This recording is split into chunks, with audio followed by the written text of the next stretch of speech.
அருட்பெருஞ்சோதி அருட்பெருஞ்சோதி தனிப்பெரும் கருணை அருட்பெருஞ்சோதி. எல்லா உயிர்களும் இன்புற்று வாழ்க, வள்ளல் மலரடி வாழ்க வாழ்க, பொல்லா விரதம் புகழை எல்லாம் ஓங்குக, நல்லோர் நினைத்த நலம் பெறுக, நன்றி நினைத்து எல்லோரும் வாழ்க இசைந்து. உலக மக்களே, அறிவார்ந்த அன்பர்களே, ஆண்மநேய ஒருமைப்பாடுடைய அன்பர்களே, வல்லப்பமான நம கல்லிய திருவற்பாவில் 3ஆம் திருமுறையில் சல்லாப வியன் மொழி என்ற பதிகத்தில் இருக்கின்ற பாடலுடைய விளக்கங்களை பார்த்து கொண்டிருக்கிறோம். சல்லாப வியன் மொழி மொத்தம் 10 பாடல்களை கொண்டது. இதுவரை 7 பாடல்களுடைய விளக்கங்களை பார்த்திருக்கிறோம். சல்லாப வியன் மொழி என்பது இறைவன் தன் வீட்டிற்கு வருகிறார், வல்லத்துமானவர்களும் இறைவனும் எப்படி கொஞ்சி குழாவி பேசிக் கொண்டிருக்கிறார்கள் என்பதையும், அதை வார்த்தைகள் விளையாட்டில், அதாவது காதலோடு எப்படி பேசுகிறார்கள் என்பதையும் நாம் பார்த்து கொண்டிருக்கிறோம். காதலனும் காதலியும் சந்தித்து கொண்டால் எப்படி இன்பமாக பேசிக்கொள்வார்களோ அதுபோல இறைவனும் நமது வல்லற்பமானவர்களும் எப்படி பேசிக்கொள்கிறார்கள், எப்படி உரையாடுகிறார்கள் என்பதை பார்த்து கொண்டிருக்கிறோம்.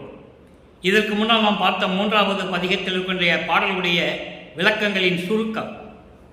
வல்லற்பமானவர்கள் சமயங்களும் மதங்களும் மார்க்கங்களும் சூழ்ந்திருந்த காலகட்டங்களில் இந்த மண்ணுலகுக்கு அருட்பெருஞ்சோதி ஆண்டவரால் வருவிக்க உற்று 9 ஆண்டுகள் வரையிலும் தன்னுடைய நிலை தெரியாமல் மனம் வருந்தி கொண்டிருக்கிறார். 9 ஆண்டுகள் கழித்து நமது இறைவன் வல்லற்பமானவர்கள் வருவிக்க உற்று 9 ஆண்டுகள் கழித்து அவருடைய தந்தை அருட்பெருஞ்சோதி ஆண்டவர் ஆட்கொள்ளுகிறார். ஆட்கொண்ட உடனே இவருடைய மறைப்பு நிலை நீங்குகிறது. 9வது ஆண்டில் மறைப்பு நிலை நீங்கிய பிறகு இறைவனை பார்ப்பதற்காக திருவெற்றியூர் செல்லுகிறார். நல்லா கவனிச்சிக்கணும். அப்போ வல்லற்பெருமானுக்கு சுத்த சன்மார்க்கத்தை பற்றி தெரியாது. சமயங்களிலும் மதங்களிலும் மார்க்கங்களிலும் தான் இருந்து கொண்டிருக்கிறார் என்பதை நீங்கள் மனதில் வைத்துக் கொள்ள வேண்டும். அதன் பிறகுதான் சமரச சுத்த சன்மார்க்கத்தை பெற்ற பிறகுதான் இது தேவையில்லை என்று உலக மக்களுக்கு அறிவிக்கிறார். அப்போ இது தந்தை அவருடைய திருவிளையாடல் நடத்தி கொண்டிருக்கிறார். மகனை சமயங்களிலும் மதங்களிலும் மார்க்கங்களிலும் ஈடுபட செய்து, அதன் பின் இதெல்லாம் தேவையில்லை மகனே, சமரச சுத்த சன்மார்க்கத்தை உலக மக்களிடம் நீ பரப்ப வேண்டும் என்பதற்காகத்தானே உன்னை நான் வருவிக்க விட்டேன் என்று சொன்ன பிறகு அதையெல்லாம் விட்டு நீங்கி வருகிறார் என்பதை நீங்கள் நினைத்து பார்க்க வேண்டும். அப்போ இந்த நிலையில் இருக்கும்போது இறைவனை பார்ப்பதற்காக திருவெற்றியூர் செல்லுகிறார். இறைவன் காட்சி கொடுத்து மறைந்து விடுகிறார். இவரை பார்த்து திருவழியாக ஓடுகிறார். இவரோட பேசவில்லை. அதன் பிறகு நாரையும் கிளிகளையும் தூதி அனுப்பி பார்க்கிறார். அதிலையும் பயன் இல்லை. அதன் பிறகு மனம் வரிந்து கொண்டிருந்த பொழுது மீண்டும் இறைவன் இவர் வீட்டிற்கு வருகிறார். அதான் பார்த்துட்டு இருக்கோம். வீட்டுக்கு வருகிறார். எப்படியெல்லாம் காதலுடன் பேசி கொண்டிருக்கிறார்கள், அன்போடு காதலோடு எப்படி உரையாடி கொண்டிருக்கிறார்கள், வார்த்தைகள் எப்படி விளையாடுகின்றன எதுகை மோனையோடு என்ற நிலையை நாம் பார்த்து கொண்டிருக்கிறோம். அந்த வகையில் இன்று நாம் பார்க்க வேண்டிய பாடல் சல்லாப வியன்மொழி 3ஆம் திருமுறை 5வது பதிகம் 8வது பாடல். பாடலை நன்றாக கவனியுங்கள். இந்த சமயங்களும் மதங்களும் மார்க்கங்களும் சூழ்ந்திருந்த காலகட்டங்களில் இறைவனை எப்படியெல்லாம் உருவகப்படுத்தின, இறைவனை உருவகப்படுத்தி சொல்லுவார்கள். அதையெல்லாம் எப்படி வல்லற்பெருமான் கூறுகிறார் என்பதையும், அதன் பிறகு இறைவன் தன் வீட்டிற்கு வந்து எப்படியெல்லாம் இவர்கள் 2 பேரும் உரையாடுகிறார்கள் என்பதையும் பார்த்து கொண்டிருக்கிறோம். 8வது பாடல் விடையார் கொடி மேலும் உயர்த்தி அருளும் வேத கீத பெருமானார். இறைவனை சொல்லுகிறார். உடையார் ஒற்றியூர் அமர்ந்தார், இன்று வந்து என் மனையில் அடைந்தார். இடையா வையம் என்றார், நான் இடைத்தான் அணையம் என்றேன். கடையார் அழியார் என்றார், கடையார் அழியார் என்றேனே. இது பாடல். வார்த்தைகள் விளையாடுகின்றன எதுகை மோனையோடு, வேறு ஒன்றும் இல்லை. எளிமையான பாடல். இன்னொரு தடவை படிக்கிற பாடலை கவனிங்க. விடையார் கொடி மேலும் உயர்த்தருளும் வேதகீத பெருமானார். உடையார் ஒற்றியூர் அமர்ந்தார், இன்று உவந்து என் மனையில் அடைந்தார். இடையா வையம் என்றார், நான் இடைத்தானயம் என்றேன். கடையார் அழியார் என்றார், கடையார் அழியார் என்றேனே. இது பாடல். இந்த பாடலில் வருகின்ற பதவுரை பாருங்க. அதன் பின் பாடலுடைய விளக்கம். பதவுரை. விடையார் கொடிமேல் என்பது கொடி பிடித்து கொண்டு, வெற்றி கொடி பிடித்து கொண்டு காலை வாகனத்தின் மீது வருகின்ற இறைவன். அவர் எங்கே இருக்கிறாரு? காலை மேகன் வாகனத்தின் மேல் வருகின்ற இறைவன் வேத கீத பெருமானார். வேதங்களையும் இசைப்பாட்டல்களையும் கொண்ட இறைவன் வேத கீத பெருமானார். அடுத்து சொல்றார் பாருங்க, உவந்து. உவந்து என்றால் மகிழ்ந்து. உவந்து மகிழ்ந்து என் மனையில் இன்று அடைந்தார். இன்று என் மனைக்கு வந்தார், என் வீட்டிற்கு வந்தார். இறைவன் தன் வீட்டிற்கு வந்ததை உலக மக்களுக்கு தெரிவிக்கிறார். நான் வருவிக்க விட்டதிலிருந்து என்னை ஏமாற்றிய இறைவன், என்னை பார்த்தவுடனே ஓடுகின்ற இறைவன் இன்று என் வீட்டிற்கு வந்து அமர்ந்தார், என் வீட்டிற்கு வந்தார். அதான் சொல்றாரு இடையா வையம் என்றார். இடையா வையம் என்பது பெரிய சந்தேகம். இடையா வையம் என்றார். உன்னை பார்த்தவுடனே எனக்கு பெரிய சந்தேகம் ஒன்று வருகிறது என்று சொல்லுகிறார். இடைதான் அணைய. இடைதான் அணைய என்பது இடையிலே உடுத்துவதற்கு எனக்கு ஆடை வேண்டும் என்கிறார். இடையால் அணையா என்றார், கடை அழியார் என்றார். எப்படி சொல்ற பாருங்க, கடையார் அழியார் என்றார். கடையார் அழியார் என்று சொல்லுவது தயவும் இரக்கம் உள்ளவர்கள்தான் ஆடைகளை கொடுப்பார்கள், வேற யாரும் கொடுக்க மாட்டாங்க அப்படின்னு சொல்லும்போது எனக்கு அந்த இது இருக்கிறது, தயவும் கருணையும் எனக்கு இருக்கிறது, நான் கொடுத்து உதவுவேன் என்று சொல்லுவதற்கு பதிலாக தயவும் இரக்கமும் இல்லாதவர்கள் உதவ மாட்டார்கள் என்று சொல்லுகிறார். உடனே இவர் சொல்லுகிறார், ஆமாம் அது உண்மைதான். கல் போன்று மனம் உடையவர்கள், இரக்கம் இல்லாதவர்கள், தயவு கருணை இல்லாதவர்கள் உதவ மாட்டார்கள் என்று சொல்லுகிறார். அப்போ நீ உதவுவாயா உதவ மாட்டாயா என்று எனக்கு தெரியாது என்ற நிலையில் இருந்து கொண்டு சொல்லுகிறார் இறைவனை பார்த்து. வார்த்தைகள் விளையாடுகிறது எதுகை முனையோடு, அவ்வளவுதான். அதிலே காதலும் இருக்கிறது. நல்லா புரிஞ்சுக்கணும் நீங்க. இப்போ இந்த பாடுடைய விளக்கம் பாருங்க. காலை வாகனம் மீது அமர்ந்து அருளும் வேத கீத பெருமானார். வேத கீத பெருமானார் என்பது வேதங்களையும் இசை பாடல்களையும் கொண்ட அந்த பெருமானார், திருவொற்றியூரில் இருக்கின்ற பெருமான் காலை வாகனம் மீது வெற்றி கொடையோடு வந்து அமர்ந்திருக்கின்றார் திருவொற்றியூரிலே. திருவொற்றியூரில் அமர்ந்தவர் அவர் இன்று என் வீட்டிற்கு விரும்பி வந்தார். மகிழ்வோடு மகிழ்ச்சியோடு என் வீட்டிற்கு வந்தார். உனக்கு என்ன வேண்டும் என்று கேட்டார். அதிலே ஒரு பெரிய சந்தேகம் இருந்தது. அதாவது ஐயப்பாடோடு கேட்கிறார். உனக்கு என்ன வேண்டும் என்று ஒரு ஐயப்பாடோடு, ஒரு பெருத்த சந்தேகத்தோடு என்னை கேட்கிறார். இவர் புரிஞ்சுக்கிறார் ஏன் கேட்கிறாரு, உனக்கு என்ன வேண்டும்னு ஏன் கேட்கிறார் என்றது இவர் புரிஞ்சுக்கிறாரு. அப்போ இவர் சொல்றாரு, எனக்கு உடுத்த ஆடை வேண்டும் என்று சொல்லுகிறார். உடுத்த ஆடை வேண்டும் என்று சொல்லும் பொழுது அவர் சொல்லுகிறார், இறைவன் சொல்லுகிறார். இறைவனுக்கும் பெருமானுக்கும் அங்கே உரையாடல் நடக்கிறது. அதான் சல்லாப வியன்மொழி. சல்லாப வியன்மொழி என்பது காதலுடன் மிகவும் மகிழ்ச்சியாக அன்போடு பேசிக்கொள்வது, ஒருத்தருக்கு ஒருத்தர் விட்டு கொடுக்காமல் பேசுவது, அதிலே வார்த்தைகள் விளையாடும். அந்த நிலையில் இருந்து கொண்டு இரண்டு பேர் பேசிக் கொண்டிருக்கிறார்கள். எனக்கு உனக்கு என்ன உதவ வேண்டும் என்று கேட்கும் பொழுது ஒரு பெருத்த சந்தேகத்தினுடைய என்னிடம் கேட்டார். அப்போ அவர் சொல்லுகிறார், உனக்கு என்ன வேண்டும் என்று கேட்கிறார். இவர் சொல்லுகிறார், எனக்கு உடுத்த ஆடை வேண்டும் என்று சொல்லுகிறார்.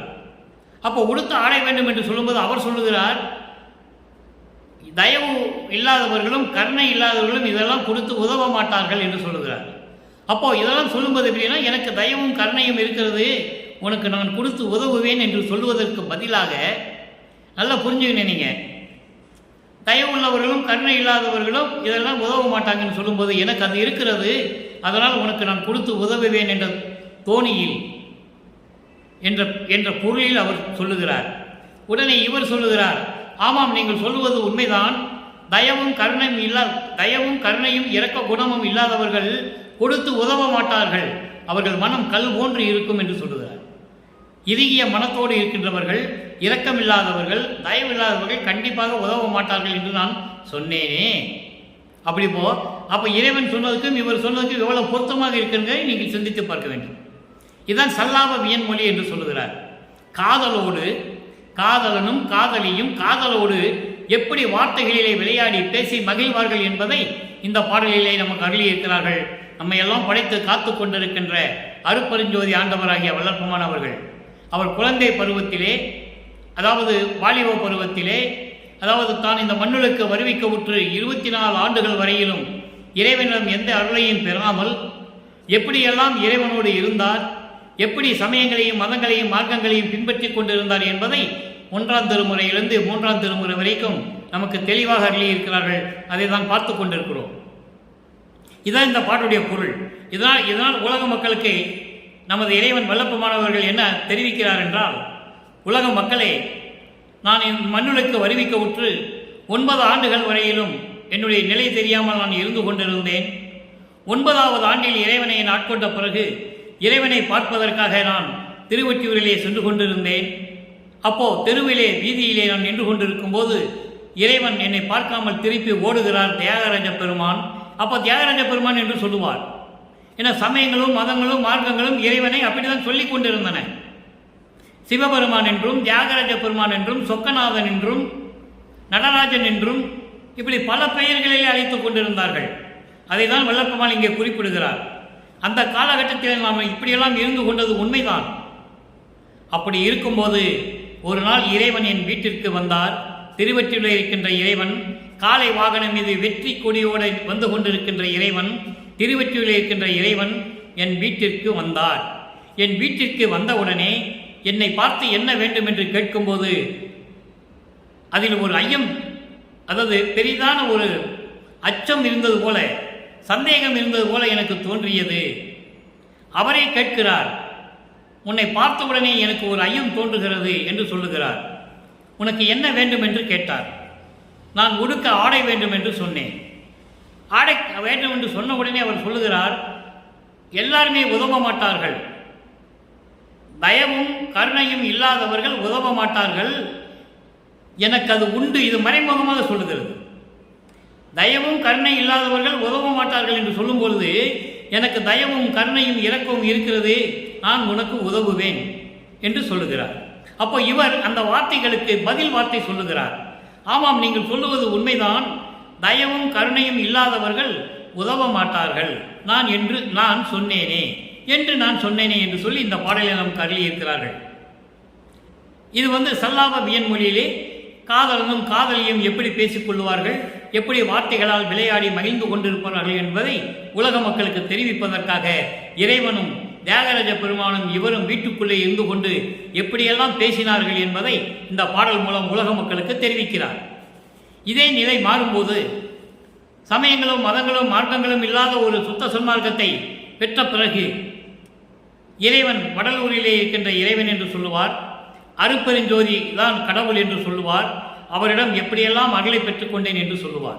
ஏனென்றால் மதங்களையும் சமயங்களையும் மார்க்கங்களையும் சார்ந்திருந்த போது எந்த அருளையும் அவர் பெறவில்லை. அதை நீங்கள் நல்லா புரிஞ்சுக்கணும். அதன் பிறகுதான் எல்லா அருளையும் பெற்றுக்கொண்டார்.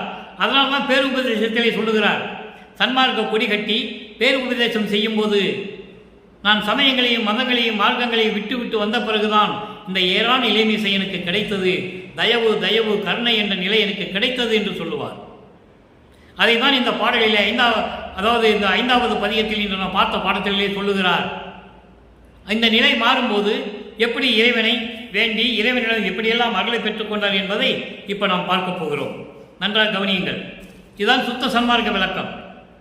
வல்லற்பெருமான் வருவிக்க விட்டு 200 ஆண்டுகள் ஆகிவிட்டன, கடந்து விட்டது 200 ஆண்டுகள். 200 ஆண்டுகள் வரையிலும் வல்லற்பெருமானுடைய இறைநிலையை பற்றியும் வல்லற்பெருமான் தான் அருட்பெருஞ்சோதி ஆண்டவராகிய இறைவன் என்ற நிலையையும் உலக மக்களுக்கு யாருக்கும் தெரியப்படுத்தவில்லை. அதுதான் வேதனையான விஷயம். ஆனால் வல்லற்பெருமான் தெளிவாக திருவருட்பாவிலே நமக்கு அருளியிருக்கிறார்கள். அதை தான் இந்த வள்ளலார் ஊழியன் ஒவ்வொரு பாடலாக எடுத்துக்கொண்டு 6ஆம் திருமுறைக்கு இந்த பாடலுக்கு ஏற்றபடி 6ஆம் திருமுறையிலே எப்படி விளக்கம் இருக்கிறது என்பதை நாம் பார்த்து கொண்டிருக்கிறோம். 6ஆம் திருமுறை சிற்றபை விளக்கம் 14வது பதிகம், சிற்றபை விளக்கம் 8வது பாடல். இங்கே திருவொற்றியூரில் இருக்கின்ற இறைவன் என்று சொல்லுவார். சுத்த சன்மார்க்கத்தை பெற்ற பிறகு வடலூரிலே இருக்கின்ற அருட்பெருஞ்சோதி ஆண்டவர் என்று சொல்லுவார். நிலைகள் மாறுகிறது. இவர்களெல்லாம் ஈஸ்வர தத்துவத்தை கொண்டவர்கள், ஈஸ்வர மூர்த்திகள். அருட்பெருஞ்சோதி ஆண்டவர் அப்படி அல்ல, அவர்தான் சுத்த சன்மார்க்கத்தின் தலைவன், ஆதியம் அந்தமில்லா தோன்றிய இறைவன். இப்போ இங்கே 8வது பாடலுக்கு எப்படி விளக்கம் இருக்கிறது? சல்லாப வியன்மொழி அந்த பாடலுக்கு இங்கே 6ஆம் திருமுறையிலே எப்படி விளக்கம் இருக்கிறது என்பதை ஒப்பிட்டு பார்க்க போகிறோம். சிரத்தை ஆதிய சுபகுணம் சிறிதும் சேர்ந்திலே. எப்போ சமயங்களிலும் மதங்களிலும் மார்க்கங்களில் இருந்தபோது எந்த நிலை இருந்தது என்பதை இப்போ இறைவனிடம் சொல்றார். ஏன்னா நீ தானே இருக்க சொன்ன, நான் இருந்தேன், இப்போ நான் அதை விட்டு வர சொல்கிறேன், உன் முன்னால் வந்து நிற்கிறேன், இன்னைக்கு என்ன பதில் சொல்ல போறேன்னு கேட்குறாரு இந்த பாட்டில். நல்லா கவனிக்கணும். சிரத்தை ஆதிய சுபகணம் ஒன்றும் சேர்ந்திலேன், அருள் செயல்களேன், சாகாவரத்தை வேண்டினேன், வந்து நிற்கின்றேன். வந்து நிற்கினேன் என்றால் உன் முன்னால் இப்பொழுது வந்து நிற்கின்றேன். எங்கே? சத்தியஞான சபையில். வள்ளலே உன்றன் மனக்குறிப்பு அறியே, கரத்தை நேர் உள கடையன் என்று என்னை நீ கைவிடே, ஒரு கணம் இனி ஆற்றேன், தரத்தை ஈந்து அருள்வாய், தரத்தை ஈந்து அருள்வாய் வடல் அரசே, சத்திய சபை தனி பெரும்பதியே. இது பாடல். இப்போ இந்த பாடல் என்ன சொல்ற பாருங்க. சிரத்தை ஆதிய சுபகுணம் சிறிதும் சேர்ந்திலே. நான் சமயங்களிலும் மதங்களிலும் மார்க்கங்களிலும் நீ இருக்க சொன்னபோது நான் இருந்து கொண்டு இருந்தேன். அப்போ எனக்கு என்ன இருந்தது? ஒன்றுமே இல்லை. மெஞ்ஞானம் முதல் எந்த நல்ல குணங்களையும் நான் அடையவில்லை. எந்த குணத்தையும் நல்ல குணங்களை நான் அடையவில்லை. எந்த அருளையும் என்னால் செய்ய முடியாது. எதையும் செய்ய முடியவில்லை, செயல்படுத்த முடியவில்லை. சாகாவரத்தை வேண்டினேன். இப்போ மரணமில்லா பெருவாழ்வை வேண்டினேன். உன் முன்னால் வந்து நிற்கின்றேன் சத்தியஞான சபையிலே. சத்தியஞான சபையிலே உன் முன்னால் வந்து நிற்கின்றேன். எனக்கு பதில் சொல். எப்படி? கரத்தை நேர் உள கடையன் என்று நீ என்னை கைவிடே. கரத்தை நேர் உள கடையன் என்பது விஷம் ஒன்று, கொடுமையான தீய எண்ணங்களை கொண்டவன் நான் என்று நீ கைவிடக்கூடாது. நீதானே இருக்க சொன்னேன். சமயங்களையும் மதங்களையும் மார்க்கங்களையும் பற்றி கொண்டு இரு மகனே என்று நீதானே சொன்னாய். அப்போ அதெல்லாம் தேவையில்லை மகனே, அதெல்லாம் பயனற்றது நீ என்று அறிவித்தாய். அந்த விளக்க பின்னால் வரும். நான் விட்டு விட்டேன். இப்போ சாகாவரம் வேண்டி உன் முன்னால் வந்து நிற்கிறேன். உன் மனசில் என்ன இருக்குதுன்னு எனக்கு தெரியாது. வள்ளலே உன் மனக்குறிப்பு அறியே. இவன் மோசமானவன், தீய குணங்களை கொண்டவன் என்று என்னை நினைத்து கைவிடக்கூடாது. கைவிடேன், ஒரு கணம் இனி ஆற்றேன். இனி ஒரு நொடி பொழுது கூட என்னால் சகித்துக்கொள்ள இருக்க முடியாது, பொறுக்க முடியாது. போதுண்டா சாமி, உன்னால் வருவிக்க விட்டு இந்த துன்பங்கள் எல்லாம் பட்டதெல்லாம் போதுண்டா சாமி எனக்கு. தரத்தை ஈந்தருள்வாய். அதுக்கு பிறகு கேட்கிறாரு, தரத்தை ஈந்தருள்வாய். தரத்தை என்பது எனக்கு வேண்டியதை, எனக்கு வேண்டியதை நீ எனக்கு அருள வேண்டும். அருள்வாய் வடல் அரசே. வடலூரில் இருக்கின்ற அருப்பெருஞ்சோதி ஆண்டவரே, சத்தியஞான சபையின் தலைவரே, தனிப்பெரும்பதியே, ஆதிய மந்தமெல்லாம் தோன்றிய அருப்பெருஞ்சோதி ஆண்டவரே என்று சொல்லுகிறார். அதனால்தான் தனி பெரும்பதி என்று சொல்லுகிறார். எல்லா கடவுள் சமூகத்திற்கும், தேவர்களுக்கும், முனிவர்களுக்கும், யாராக இருந்தாலும் சரி, இந்த உலகத்தில் எல்லாருக்கும் தனிப்பதியாக விளங்கி கொண்டிருப்பவன் அருப்பெருஞ்சோதி ஆண்டவர் என்று சொல்லுகிறார். அடுத்த ஒரு நிலைக்கு, சல்லாப வியன்மொழியிலே பார்த்த ஒரு நிலைக்கு இங்கே ஒரு விளக்கம். பதிகம் 18, திறக்கதவம் திறத்தல். திருக்கதவம் திறத்தல். திருக்கதவம் திறத்தல் என்பது உன்னுடைய அருள் உள்ளத்தை திறந்து அதனுடைய விளக்கத்தை எனக்கு கூற வேண்டும். திருக்கதவம் திறத்தல் 8வது பாடல். இங்கேயும் 8வது பாடல்.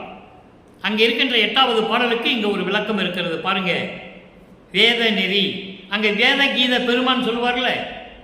இன்று நான் பார்த்த சல்லாப வியன்மொழியிலே முதல் வரியிலே இருக்கும் வேத கீத பிரியன். அப்போ அவர் அதான் சொல்ல முடியும். வேதங்களை இசையோடு பெற்றுக்கொண்ட இறைவன், இசைப்பிரியன். அங்கதான் அதுக்கு பதில் இக்க சொல்றார் பாருங்க. வேத நெறி, ஆகமத்தின் நெறி, பௌராணங்கள். பௌராணங்கள் என்பது புராணங்கள். பௌராணங்கள் என்று சொல்கிறார். பௌராணங்கள் என்பது புராணங்கள். அப்போ வேத நெறி, வேதங்களுடைய நெறி, ஆகமத்தின் நெறி, சிவநெறி நூல்களுடைய நெறி, பௌராணங்கள். பௌராணங்கள் என்பது புராணங்கள். புராணங்கள் விளம்பும் நெறி, புராணங்கள் சொல்லக்கூடிய நெறி, இதிகாசம் விதித்த நெறி, இதிகாசம் படைத்த நெறி. இவை முழுவதும் ஓதுகின்ற, சொல்லுகின்ற சூது அனைத்தும், சூழ்ச்சிகள், வஞ்சகங்கள் அனைத்தும், உளவு அனைத்தும், ரகசியங்கள் அனைத்தையும் எனக்கு காட்டி உள்ளதை உள்ளபடி உணர உரைத்தனையே. எப்படி சொல்றார் பாருங்க. அங்கே வேதகீத பிரியன் என்று சொல்லுவார் இறைவனை. யார? தியாகராஜ பெருமானை. அவன் சமயங்களையும் மதங்களையும் மார்க்கங்களையும் சார்ந்தவன். அப்போ இங்கே இறைவனை அருட்பெருஞ்சோதி சொல்லும்போது எப்படி சொல்றார் பாருங்க. இந்த வேத நெறி, சிவநூல்களுடைய நெறி, புராணங்கள் சொல்லக்கூடிய நெறி, இதிகாசங்கள் படைத்த நெறிகள், இவை முழுவதுமே சொல்லுகின்றதெல்லாம், இவை முழுவதும் சொல்லுகின்றதெல்லாம் சூழ்ச்சியானது, வஞ்சகம் நிறைந்தது, ரகசியங்கள் நிறைந்தது என்று சொல்லி அனைத்தையும் எனக்கு காட்டி உள்ளதை உள்ளபடி பிரபஞ்சத்தின் உண்மைகளை உள்ளபடி நான் உணர எனக்கு கற்றுக் கொடுத்தாயே என்று சொல்கிறார். உரைத்தனையே எப்படி சொல்றார் பாருங்க.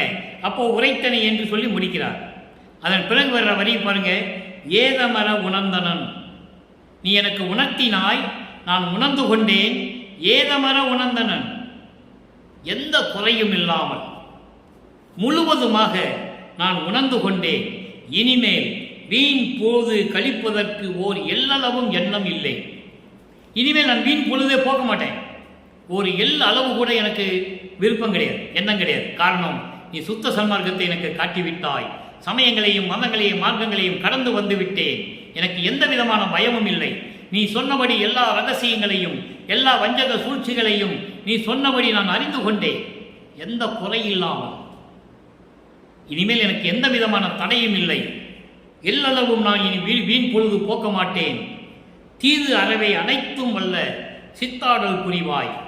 எனக்கு எல்லா குற்றங்களையும் குறைகளையும் எல்லாம் நீக்கி எல்லாம் வல்ல சித்தாடல் புரியும்படி எனக்கு அருள்வாய். இந்த பிரபஞ்சத்தை நான் இயக்க வேண்டும். சமரச சுத்த சன்மார்க்கத்தை இந்த உலகத்திற்கு நான் மக்களுக்கு எடுத்து சொல்ல வேண்டும். உலக மக்களை எல்லாம் சமரச சுத்த சன்மார்க்கத்தில் சேர்க்க வேண்டும். அவர்களெல்லாம் இன்பமாக இருக்க வேண்டும். அப்படிப்பட்ட அருளாற்றலை எனக்கு புரிவாயாக என்று சொல்லுகிறார். அதை சொல்லுகிறார். தீது அறவே, குற்றங்களையும் துயரங்களையும் எல்லாம் அறவே ஒழித்து, இந்த சமயங்களையும் மதங்களையும் மார்க்கங்களையும் எல்லாம் அறவே ஒழித்து அனைத்தும் வல்ல சித்தாடல் புரிவாய். எனக்கு அத்தப்படி அருளை நீ கொடுக்க வேண்டும். சித்த சிகாமணியே, என் திருநட நாயகனே என்று சொல்லி இந்த பாடலை நாம் கருதியிருக்கிறார்கள். எனவே அன்பர்களே, எவ்வளவு அருமையான ஒரு நிலையை, அவருடைய இறைநிலையை, இறைவனும் இவரும் இப்படியெல்லாம் இருக்கிறார்கள் என்பதை உலக மக்களுக்கு தெரிவித்திருக்கிறார். அதை நீங்கள் புரிந்து கொள்ள வேண்டும். மக்களிடம் யாரும் சொல்லவில்லை. 200 ஆண்டுகள் கடந்து விட்டது. வல்லற்பெருமானை ஒரு மானிடராகவே பிறந்தார் என்றும், அதன் பிறகு தவம் செய்தார், அது செய்தார், அப்புறம் போய் ரூமுக்குள்ள போய் மறைஞ்சிட்டார், அவ்வளோ முடிஞ்சு போச்சு. இப்படி தான் சொன்னாங்க. அப்படி அல்ல, அவர் மறைய வேண்டிய அவசியம் இல்லை. இறைவனால் இறைவனாகவே வருவிக்க விட்டவர். திருவிளையாடல் நடந்து கொண்டிருக்கிறது, அவ்வளவுதான். ஏனால் 51 ஆண்டுகளும் தன்னை யார் என்ற நிலை இந்த உலக மக்களுக்கு தெரியப்படுத்தக்கூடாது என்பது ஏற்கனவே அருட்பெருஞ்சாண்டவரும் இவரும் பேசிக்கொண்டது விண்ணுலகத்திலே. அது பாடலிலே இருக்கிறது, யாரும் மறுக்க முடியாது. ஆதாரங்கள் இருக்கின்றன திருவருட்பாவிலே. இப்போ ஒரு 3வது நிலை தனித்திரு அலங்கல். தனித்திரு அலங்கல்ல என்ன சொல்றாரு? இப்போ இதுக்கு முன்னால் பாட்டில் என்ன சொல்றாரு? நீ என்கிட்ட வரணும், எனக்கு எல்லா அருளையும் கொடுக்கணும் அப்படின்னு கேட்குற. இனிமேல் நான் பொறுக்க மாட்டேன், போதுண்டா சாமி, இனிமேல் நான் பொறுக்க மாட்டேன் அப்படின்னு சொல்றாரு. இப்போ அருளை பெற்றுக்கொண்டதை சொல்லுகிறார். தனித்திரு அலங்கல்ல 110வது பதிகம் 58வது பாடல். சல்லாபவியன் மொழியிலே 3ஆம் திருமுறையிலே 5வது பதியத்தில் இருக்கின்ற 8வது பாடலுக்கு நிறைவான விளக்கம், பரிபூரணமான விளக்கம் தனித்திரு அலங்களிலே 58வது பாடலிலே இருக்கிறது. மேவி என் உள்ளத்தில் இருந்து மேலும் என் ஆவியில் கலந்து இவன் அவன் என்று ஓதும்போர் பூவியல் வேதமும் போக்கி ஒன்றாக வாய்த்து தேவியல் புரிந்தனன் சிதம்பரேசனே. சிதம்பரேசன் உடனே நீங்கள் நடராஜன் சொல்லிடக்கூடாது. மக்களுடைய மனத்திலே பதிய வைத்து விட்டார்கள். நடராஜன் தான் அருட்பெருஞ்சோதி, அருட்பெருஞ்சோதி நடராஜன், அதெல்லாம் கிடையாது. இவங்கெல்லாம் ஈஸ்வர தத்துவத்தை கொண்டவர்கள், ஈஸ்வர மூர்த்திகள். நடராஜன் வேறு, அருட்பெருஞ்சோதி வேறு. இப்போ இந்த பாடலுடைய பொருள் பாருங்க. எல்லா விடைகளுக்கும் எல்லா கேள்விகளுக்கும் இந்த ஒரு பாடல் 4 வரியிலே இருக்கு. மேவி என் உள்ளத்தில் இருந்து என் உள்ளத்திலே கலந்து மேலும் என் உயிரில் கலந்து இவன் அவன் என்ற பேதம் இல்லாமல் உலகியலில் சொல்லப்படுகின்ற அந்த பேதம் இல்லாமல், பேதம் என்பது வேறுபாடு இல்லாமல், இவன் அவன் என்ற வேறுபாடு இல்லாமல் ஒன்றாக இருந்து, என்னுடன் ஒன்றாக இருந்து இறைவன் தன்னோடு இரண்டரை கலந்ததை இங்கே உலக மக்களுக்கு தெரிவிக்கிறார் நமது இறைவன் வல்லற்பெருமான் அவர்கள் என்பதை நீங்கள் மறந்துவிடக்கூடாது. அருட்பெருஞ்சோதியும் வல்லற்பெருமானும் இரண்டு பேரும் ஒன்றுதான்ங்கிறத இங்கே சொல்றாரு. அதான் நீங்க இங்கே கவனிக்கணும். அருட்பெருஞ்சோதி ஆண்டவரும் வல்லற்பெருமானும் வேறு வேறு அல்ல. உலகியலுக்காக திருவிளையாடல் செய்கிறார்கள் அப்பனும் மகனும் சேர்ந்துக்கிட்டு. அதை நீங்கள் புரிஞ்சுக்கணும். அப்பனும் மகனும் சேர்ந்து உலகியலுக்காக, உலக மக்களுக்காக திருவிளையாடல் செய்கிறார்கள். அதை இங்கே உறுதிப்படுத்தி முடிவான முடிவு சொல்லுகிறார். அவன் இவன் என்ற உலகியல் பேதம் இல்லாமல், வேறுபாடு இல்லாமல் என்னுள் ஒன்றாக இருந்த இறைவன். அப்ப நானும் அவனும் இறைவன் தான் சொல்றார். நானும் அருட்பெருஞ்சோதி ஒன்றுதான், என்னோடு கலந்து மேலும் என் உயிரில் கலந்து இவன் அவன் என்று பேதம் இல்லாமல், உலகியல் பேதம் இல்லாமல் ஒன்றாய்ப்பட்டு என்னோடு இருக்கின்ற இறைவன் அருட்பெருஞ்சோதி. அதோடு மட்டுமல்ல, தேவியல் புரிந்தனன். தேவியல் புரிந்தனன் என்ன? கடவுள் நிலையை எனக்கு கொடுத்து விட்டான். சிதம்பரரேசன் அருட்பெருஞ்சோதி. சிதம்பரரேசன் என்பது அருட்பெருஞ்சோதி. அருட்பெருஞ்சோதி எனக்கு கடவுள் நிலையை கொடுத்து மகனை 5 தொழிலையும் செய்து கொண்டு இந்த பிரபஞ்சத்தை இயக்குவாயாக என்று சொல்லி அந்த அருளாற்றலை கொடுத்து என்னை கடவுள் நிலையில் நிறுத்தி விட்டான். இவன் அவன் என்ற பேதம் இல்லாமல் நானும் அருட்பெருஞ்சோதி ஆண்டவரும் ஒன்றுதான் என்று சொல்கிறார். அற்புதமான பாடல். பிரபஞ்சத்தின் உண்மையை இந்த 4 வரியிலே வல்லற்பெருமான் நம் உலக மக்களுக்காக தெரிவித்திருக்கிறார். அதை நீங்கள் புரிந்து கொள்ள வேண்டும். வல்லற்பெருமான் அருட்பெருஞ்சோதி ஆண்டவர். திருவட்டிக்கு போனார், ரோட்டில் சுற்றினார், இங்கே சாப்பிட்டாரு, அங்கே சாப்பிட்டாரு, தூங்கினார். அதெல்லாம் உலகியலுடைய கதைகள். அதுக்கு நமக்கு சம்பந்தமே இல்லை. நமக்கு திருவருட்பாவிலே என்ன சொல்லியிருக்கிறார் நமது இறைவன்? கதைகளும் தேவையில்லை, கற்பனைகள் தேவையில்லை. திருவருட்பாவில் இருக்கின்ற உண்மைகளை சொன்னாலே போதும் மக்களிடம். மக்கள் புரிந்து கொள்வார்கள். ஆனால் மக்களுக்கு யாருமே சொல்லவில்லை. எல்லாவற்றையும் பேசினார்கள். ஆனால் வல்லற்பெருமான் தான் இறைவன், அவர்தான் அருட்பெருஞ்சோதி என்ற நிலையை யாருமே மக்களிடம் தெளிவுபட கூறவில்லை என்பதுதான் வேதனையான விஷயம். அடுத்து பதிகம் 16, 116. 116 ஆடேடி பந்து. ஆடேடி பந்து என்பது தோழியோடு விளையாடுவதை கூறுகிறார். அதாவது விளையாடுவது என்பது உள்ளத்திடம் சொல்லுகிறார். உள்ளத்தை தோழியாக வர்ணனை செய்து, தோழிகள் 2 பேர் பந்தாடினால் எப்படி இருக்கும்? ஆடேடி பந்து என்பது பந்தாடல், பந்து வைத்து விளையாடுவது. இது வந்து சுத்த சன்மார்க்க விளக்கம் அல்ல. சுத்த சன்மார்க்க விளக்கம் என்பது தோழியோடு உரையாடுவது. தோழியோடு உரையாடுவது என்பது உள்ளத்தோடு உரையாடுவது. உள்ளத்திடம் என்ன சொல்லுகிறார்? அற்புதமான பாடல், நல்லா நீங்க கவனிக்கணும். உள்ளத்திடம் தோழியிடம் சொல்லுவது போல உலக மக்களுக்கு சொல்லுகிறார். நீங்க நல்லா கவனிச்சுக்கிட்டே வரணும். துஞ்சாத நிலை ஒன்று சுத்த சன்மார்க்க சூழலில் உண்டு. துஞ்சாத நிலை ஒன்று சுத்த சன்மார்க்க சூழலிலே உண்டு. அது சொல்ல அளவன்றே. எஞ்சாத அருளாலே யான் பெற்றுக்கொண்டேன். இறந்தாரை எல்லாம் எழுப்புதல் வல்லேன். தன்னுடைய நிலையை கூறுகிறார். மிஞ்சாத அறிவாலே தோழி, தோழி என்று சொல்லுகிறார். உள்ளத்தை சொல்லுகிறார். உள்ளத்திடம் சொல்லுகிறார், தோழி இங்கே வேறு செய் மரணத்துக்கு எது செய்வோம் என்று அஞ்சாமல் என்னோடைய ஆடேடி பந்து. அருட்பெருஞ்சோதியை கண்டு ஆடேடி பந்து. இது பாடல். இப்ப இந்த பாடலுடைய விளக்கம் பாருங்க. துஞ்சாத நிலை ஒன்று, இரவாத நிலை, சாகாத நிலை ஒன்று சுத்த சன்மார்க்க சூழலிலே உண்டு. சுத்த சன்மார்க்கத்துடைய சார்பினில் சுத்த சன்மார்க்க சங்கத்தில் உண்டு. இரவாத நிலை, சாகாத நிலை சுத்த சன்மார்க்கத்தில் தான் உண்டு. எவ்வளவு உறுதியாக உலக மக்கள் சொல்றார் என்பதை நீங்கள் புரிந்து கொள்ள வேண்டும். உலக மக்களே, இரவாத நிலை, சாகாத நிலை சுத்த சன்மார்க்க சங்கத்திலே உண்டு. தெளிவாக சொல்லுகிறார். மற்ற சமயங்களிலும் மதங்களிலும் மார்க்கங்களிலும் கிடையாது. பிறந்து இறக்க வேண்டும், இறந்து பிறக்க வேண்டும். சுத்த சன்மார்க்கத்துக்கு வந்தால் பிறப்பு இறப்பு தேவையில்லை. இறைவனுடைய திருவடியிலே இருக்கலாம், அவனுக்கு பிறப்பு இல்லை. பிறப்பு இல்லை என்றால் இறப்பு இல்லை, பிறப்பு இறப்பு இல்லை. அதை சொல்றாரு.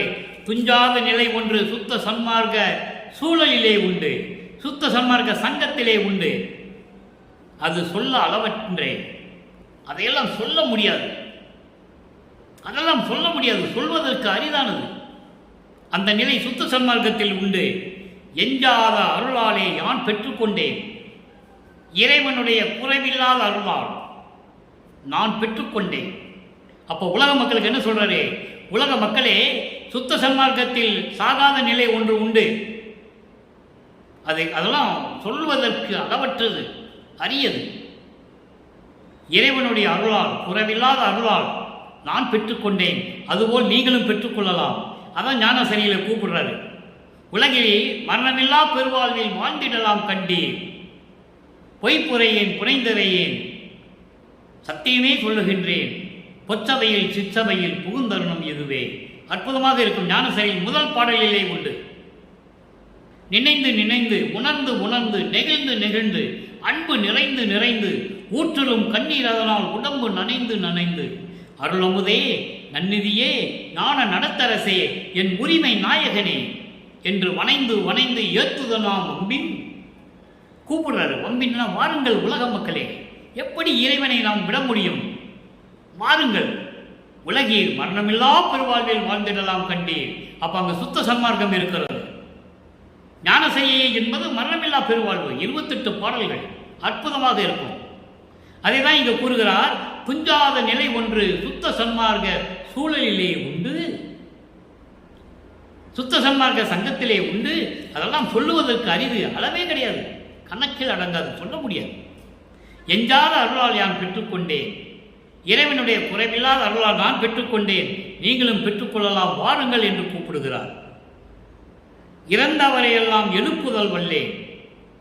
இறந்தவர்களிடம் எழுப்பக்கூடிய வலிமையை நான் பெற்றுவிட்டேன். இறந்தவர்களை எழுப்புவது என்னது?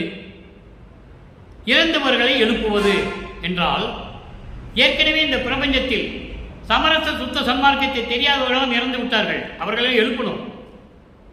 அவர்களாம் எழுப்பி கொண்டு வந்து சுத்த சன்மார்க்கத்தை சொல்லிக் கொடுத்து அவங்களை மரணமில்லா பெருவாழ்வில் இருக்க செய்ய வேண்டும். அதான் இறந்தவர்களை எழுப்புதலில் வல்லேன் என்று சொல்லுகிறார். மிஞ்சாத அறிவாலே தோழி, இங்க பாரு, அற்ப அறிவாலே நீ என்ன பண்ணணும்? நீ அவங்க சொல்வதெல்லாம் கேட்டு துன்பம் செய்கின்ற மரணத்திற்கு நம்ம என்ன செய்ய போறோமோ, அதை எப்படி தடுக்க போறோமோ என்று அஞ்சாமல் அற்ப அறிவிலே நீ இருந்து கொண்டிருக்கிறாய். அதெல்லாம் தேவையில்லை, நான் இருக்கிறேன், என்னோட ஆடேடி பந்து, அஞ்சாமல். எப்படி சொல்ற பாருங்க, மிஞ்சாத அறிவாலே அற்ப அறிவாலே தோழி என் உள்ளமே, நீ இங்கே இப்பொழுது வேறு செய் மரணத்துக்கு எது செய்வோம் என்றே அஞ்சாமல் என்னோடு ஆடையடி பந்து. உள்ளமே நீ அஞ்சாதே, தோழியே நீ அஞ்சாதே. இந்த துன்பம் செய்கின்ற மரணத்திற்கு நாம் என்ன செய்ய போகிறோம் என்று நீ அஞ்சாதே. அற்ப அறிவாலே துன்பப்படாதே, என்னோடு ஆடையடி பந்து, என்னோடு சேர்ந்து கொண்டு சமரச சுத்த சன்மார்க்கத்தில் இருந்து கொண்டு நீ சிறப்பாக செயல்படுவாயாக. ஆடையடி பந்து என்பது செயல்படுவாயாக. உள்ளத்தை சொல்லுகிறார். ஏனென்றால் உள்ளம், மனமானது குரங்கு போல தாவி தாவி செல்லக்கூடியது. மனம் ஒரு நிலையில் நிற்கக்கூடியதல்ல. அதனால்தான் இங்கே தோழியாக வர்ணனை செய்து உலக மக்களுக்கு தெரிவிக்கிறார் என்பதை நீங்கள் புரிந்து கொள்ள வேண்டும். அப்போ என்னோடு சுத்த சன்மார்க்கத்தில் இருந்து கொண்டு நீ ஆனந்தமாக மகிழ்வாக செயல்பாடுவாயாக உள்ளமே என் தோழியை என்று சொல்லுவதற்கு பதிலாக ஆடேடி பந்து என்று சொல்லுகிறார். அருப்பெருஞ்சோதியை கண்டு ஆடேடி பந்து, எவ்வளவு அற்புதமா சொல்றார் பாருங்க. அருப்பெருஞ்சோதியை கண்டு ஆடேடி பந்து, நீ சமரச சுத்த சன்மார்க்கத்துக்கு வந்துட்டாலே அருப்பெருஞ்சோதியை பார்த்துடலாமே, இறைவனை நேரடியாக சந்திக்கலாமே. இங்கதான் இடைத்தரகர்கள் கிடையாது, குருமார்கள் கிடையாது, சீடர்கள் கிடையாது, எதுவுமே கிடையாது. நேர இறைவனே பார்த்துடலாம். அது அனுபவத்தில் தான் தெரியும். சுத்த சன்மார்க்கத்தில் இருந்து கொண்டு நீங்கள் அந்த அனுபவத்தை பெறும்போது இறைவனை உங்களால் பார்க்க முடியும், சத்தியமாக பார்க்க முடியும் என்பதை இங்கே நான் பதிவு செய்ய கடமைப்பட்டிருக்கிறேன். இறைவனை கண்ணாலே பார்க்கலாம். சுத்த சன்மார்க்கத்தில் இருக்க வேண்டும், தயவும் கருணையோடு இருக்க வேண்டும், கொலை செய்யாமல் இருக்க வேண்டும். எந்த உயிரையும், ஈ முதல் எறும்பு முதல் யானை வரை எந்த உயிரையும் நமக்கு தெரிந்த அளவு கொலை செய்யாமல் இருக்க வேண்டும். பிணங்களை, ஒரு உயிரை கொன்று அந்த பிண்டத்தை, அந்த பிணத்தை நாறுகின்ற அந்த பிணத்தை நாறுகின்ற அந்த உடம்பை நம் உடம்பிற்கு உணவாக எடுத்துக்கொள்ளக்கூடாது. சைவ நெறியில் இருக்க வேண்டும். இப்படியெல்லாம் இருந்தால் சமயங்களையும் மதங்களையும் மார்க்கங்களையும் சாராது. ஏன்னா சன்மார்க்கத்துக்கு முக்கிய தடை என்று சொல்லுகிறார். விண்ணப்பத்திலேயே சொல்லுவார், எல்லாமுடைய அற்புதஞ்சோதி அற்புத கடவுளே, எக்காலத்தும் சுத்த சன்மார்க்கத்தின் முக்கிய தடைகளாகிய சமயங்கள் மதங்கள் மார்க்கங்கள் என்பவற்றின் ஆசார சங்கற்ப விகற்பங்களும் ஆசிரமம் போன்ற உலகாச்சார சங்கற்ப விகற்பங்களும் எங்கள் மனதில் பற்றாமல் அருள் செய்ய வேண்டும் என்று சொல்லுவார். எந்த சங்கற்ப விகற்பங்களிலும் நாம் ஈடுபடாமல் சமரச சுத்த சன்மார்க்கத்தில் இருந்து கொண்டு ஜோதி வழிபாடு செய்து கொண்டு அருட்பெருஞ்சோதி ஆண்டவருடைய மகாமந்திரத்தை கூறி அருட்பெருஞ்சோதி அருட்பெருஞ்சோதி தனிப்பெருங்கண்ணை மகாமந்திரத்தை கூறி நீங்கள் வாழ்க்கையில் சீராக இருந்து கொண்டிருந்தால் இறைவனை கண்டிப்பாக பார்க்கலாம் என்பதுதான் உண்மை, அதுதான் சத்தியம். அந்த நிலையில் இருந்து கொண்டு நாம் இறைவனை பார்க்க வேண்டும் என்று சொல்லி அருட்பெருஞ்சோதி கண்டு ஆடேடி பந்து, அருட்பெருஞ்சோதியை கண்டு நீ மகிழ்ந்திருப்பாயாக, அருட்பெருஞ்சோதியை பார்த்து செயல்படுவாயாக என்று சொல்லி உள்ளத்திடம் சொல்லுவது போல உலக மக்களுக்கு தெரிவிக்கிறார். நம்ம எல்லாம் படைத்து காத்து கொண்டிருக்கின்ற அருட்பெருஞ்சோதி ஆண்டவராகிய நமது இறைவன் வல்லற்பமானவர்கள் என்பதை நான் பதிவு செய்ய கடமைப்பட்டிருக்கிறேன். அடுத்து ஒரே ஒரு விளக்கம். அற்புதம் அற்புதம் என்ற பதிகத்திலே, அற்புதம் அற்புதம் என்ற பதிகம் 6வது திருமுறை, அதிலே 8வது பாடல். அங்கேயும் 8வது பாடல் 1ஆம் திருமுறையிலிருந்து 4ஆம் திருமுறை வரைக்கும் இருக்கின்ற எல்லா பதிகத்தில் இருக்கின்ற பாடல்களுக்கு முடிவான சுத்த சன்மார்க்க விளக்கம் 6ஆம் திருமுறை. ஏனென்றால் அந்த சமயங்களையும் மதங்களையும் மார்க்கங்களையும் பின்பற்றி கொண்டிருந்த நமது இறைவன் வல்லற்பமானவர்கள் அதன் பிறகு இறைவனுடைய அறிவுறுத்தலால் சமரச சுத்த சன்மார்க்கத்தை கொடுத்த பிறகு எப்படியெல்லாம் அருளை பெற்றுக் கொண்டார், எப்படி பிரபஞ்சத்தின் உண்மைகளை மக்களுக்கு தெரியப்படுத்துகிறார், அதை தான் நாம் பார்த்து கொண்டிருக்கிறோம். அந்த வகையிலே கடைசி விளக்கம் அற்புதம் அற்புதம் என்ற பதிகத்திலே 8வது பாடல். சாதி சமய சலக்கு எல்லாம் அற்றது, சாதி சமய சலக்கு எல்லாம் அற்றது, சன்மார்க்க ஞான சபை நிலை பெற்றது. எதுவுமே நிலையானதல்ல. அதங்க சொல்றாரு, சத்திய சன்மார்க்க ஞான சபை நிலை பெற்றது, மேதியினில் சாகா வித்தையை கற்றது, மெய்யருள் ஜோதி என் உள்ளத்தில் முற்றது. எப்போ இதெல்லாம் நடந்தது? சமரச சுத்த சன்மார்க்கத்தை பெற்ற பிறகு, அதாவது இந்த மண்ணுக்கு வருவிக்குற்று 33 ஆண்டுகள் கழித்து சமரச சுத்த சன்மார்க்கத்தை பெற்ற பிறகு ஒவ்வொரு ஆண்டாக எப்படி அருளை பெற்றுக் கொண்டார் என்பதை 6ஆம் திருமுறையிலே வல்லற்பமான் நமக்கு தெளிவாக அருளியிருக்கிறார்கள். அருட்பெருஞ்சோதி ஆண்டவர் தன் மகனுக்கு எப்படியெல்லாம் அருளை கொடுத்தார், இறுதியில் எப்படி இறைவனாக்கினார், அருட்பெருஞ்சோதி ஆக்கினார் என்பதை தான் நாம் இறுதியில் பார்த்து கொண்டிருக்கிறோம். இப்போ இந்த பாடலுடைய பொருள் பாருங்க. அற்புதம் அற்புதம் பாடலுடைய பொருள், சாதி சமய சலக்கு எல்லாம் அற்றது. இந்த ஜாதி சமயம் மார்க்கங்கள் எல்லாம் அழிஞ்சு போச்சு, அநீதிகள் எல்லாம் மடிந்து விட்டன. சாதி சமய சலக்கெல்லாம் அற்றது, சன்மார்க்க ஞான சபை நிலை பெற்றது. இந்த பிரபஞ்சத்திலேயே நிலை பெற்ற இடம் வடலூரில் இருக்கின்ற சத்தியஞான சபை.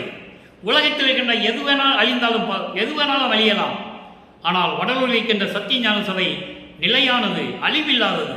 காரணம், இறைவனால் உருவாக்கப்பட்டது. நம்மளை எல்லாம் படைத்து காத்து கொண்டிருக்கின்ற அருட்பெருஞ்சோதி ஆண்டவருடைய மகனாகிய அருட்பெருஞ்சோதி ஆண்டவராகிய வல்லற்பெருமானால் அருளப்பெற்றதுதான் வடலூரில் இருக்கின்ற சத்தியஞான சபை. அந்த சத்தியஞான சபை திருச்சிற்றம்பலத்தில் இருக்கின்றது போல் அமைக்கப்பட்டிருந்தது. ஏனால் மனிதர்கள் அங்கே செல்ல முடியாது. உலக மக்களுக்காக இங்கே ஒரு சத்தியஞான சபை இருக்க வேண்டும் என்பதற்காகத்தான் இங்கே நமது இறைவன் வல்லற்பமானவர்கள் நிறுவினார்கள் என்பதை இங்கே குறிப்பிட நான் கடமைப்பட்டிருக்கிறேன். ஆக சத்தியஞான சபை நிலை பெற்றது, மேதியினில் சாகா வித்தையை கற்றது. நான் கற்றது, இந்த உலகத்திலே யாரும் கற்க முடியாத சாகா கல்வியை நான் கற்றது. இறைவன் எனக்கு அருளியது. அந்த சாகா கல்வியை கற்றதை மெய்யருள் வியப்பிலே ஒரு பாடலிலே சொல்லுவார். நாகாதிபனும் அயனும் மாலும் நறுமுறும் எனவே ஞான அமுதம் அளித்தாய் நானும் உண்டு துண்ணவே, சாகா கல்வியை பயிற்று தந்த தயவை சாற்றருக்கரிது. சாற்றருக்கரிது நினக்கு என் கொடுப்பது, நினக்கு என் கொடுப்பது வியவையே இது பாடல். யாரும் கற்க முடியாத சாகா கல்வியை நான் கற்றுக்கொண்டேன். அப்போ நாகாதிபன்னா இந்திரன், ஐயன்னா பிரம்மன், மாலன்னா திருமால், இவங்க 3 பேரும் நறுமுறுமெனவே கோபத்தோடு இருக்கிறாங்க. பிரபஞ்சம் தோன்றிய காலத்திலிருந்தே நாம தானே இதெல்லாம் செய்து கொண்டிருந்தோம், இந்த பிரபஞ்சத்தை இயக்கி கொண்டிருந்தோம். இப்பொழுது அருட்பெருஞ்சாண்டவர் தன் மகனை உருவாக்கி எல்லாவற்றையும் மகனுக்கே கொடுத்து விட்டாரே, நாமெல்லாம் செயலற்று இருக்கிறோமே என்று எண்ணி கோபத்தினால் பல்லை கடித்து கொண்டு, பல்லை நறு முருன்னு கடித்து கொண்டிருக்கிறார்கள். அவ்வளவு கோபம் இருக்கிறது அவங்களுக்கு. ஆனால் இறைவன் எனக்கு இன்னமுதம் அளித்து அவருடைய அருளமுதத்தை கொடுத்தார். நானும் உண்டு துண்ணவேனா தொடர்ந்து நானும் உண்டு கொண்டேன். இன்னமுதம் கொடுத்தார், அருளமுதம் கொடுத்தார், நானும் உண்டு. அதுக்காக தொடர்ந்து அவர் எனக்கு சாகா கல்வியை பயிற்று தந்த தயவை சாற்றருக்கரிது. எப்படி சொல்லுவது? அவருக்கு என்ன கொடுக்க வேண்டும் என்று எனக்கு கூட தெரியவில்லை. எதையும் விரும்பாதவன் இறைவன். வியவை என்றால் விரும்பாதவன். இறைவன் என்னிடமிருந்து எதுவும் விரும்பவில்லை. தன் மகனுக்கு அவர் சாகா கல்வியை கொடுத்தார் என்பதை உலக மக்களுக்கு தெளிவாக தெரியப்படுத்துகிறார் என்பதை இங்கே நான் குறிப்பிட கடமைப்பட்டிருக்கிறேன்.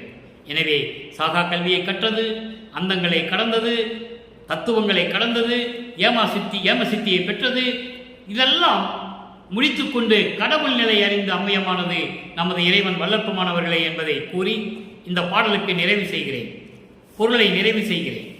சல்லாபவியன் மொழி 8வது பாடலுக்கு இவ்வளவு விளக்கம் இருக்கிறது. சமயங்களையும் மதங்களையும் சார்ந்திருந்த நிலையில் எப்படி நமது இறைவன் வல்லற்பமான் இருந்தார், அப்போ அவருக்கு தெரியாது. இது திருவிளையாடல்.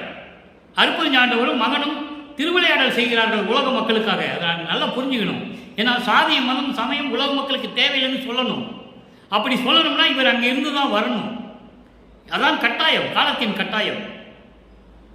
மாறின பிறகு சுத்த சன்மார்க்கத்தை பெற்ற பிறகு எப்படியெல்லாம் விளக்கங்கள் கொடுத்துகிறார் என்பதை பார்த்து விட்டோம் நண்பர்களே. எனவே நீங்களும் சுத்த சன்மார்க்கத்தில் இருந்து கொண்டு இறைவா நிலையை அடைய வேண்டும். பிறப்பு தேவையில்லை, பிறந்தால் தானே இறப்பதற்கு. பிறப்பு தேவையில்லை என்றால் சுத்த சன்மார்க்கத்தில் இருக்க வேண்டும். இறைவனுடைய அருளை பெற வேண்டும் என்றால் சுத்த சன்மார்க்கத்தில் இருக்க வேண்டும். இந்த நிலையில் இருந்து கொண்டு, சைவ நெறியில் இருந்து கொண்டு இறைவனை வணங்கி மகாமந்திரத்தை சொல்லி அருட்பெருஞ்சோதி தனிப்பெருங்கனை அருட்பெருஞ்சோதி மகாமந்திரத்தை உச்சரித்து இறைவனுடைய அருளையும் பொருளையும் பெற்று இந்த வையகத்திலே நீங்கள் எந்த நோய் நொடியும் இல்லாமல் மகிழ்வோடு வாழ வேண்டும் என்பதற்காக இறைவனுடைய தயவாலையும் கருணையாலையும் அனுமதி பெற்று இந்த வள்ளலார் மொழியன் கூறிக்கொண்டு விடைபெறுகிறேன். மீண்டும் நாளை சந்திப்போம். நன்றி, வணக்கம். அருட்பெருஞ்சோதி தனிப்பெரும் கருணை அருட்பெருஞ்சோதி.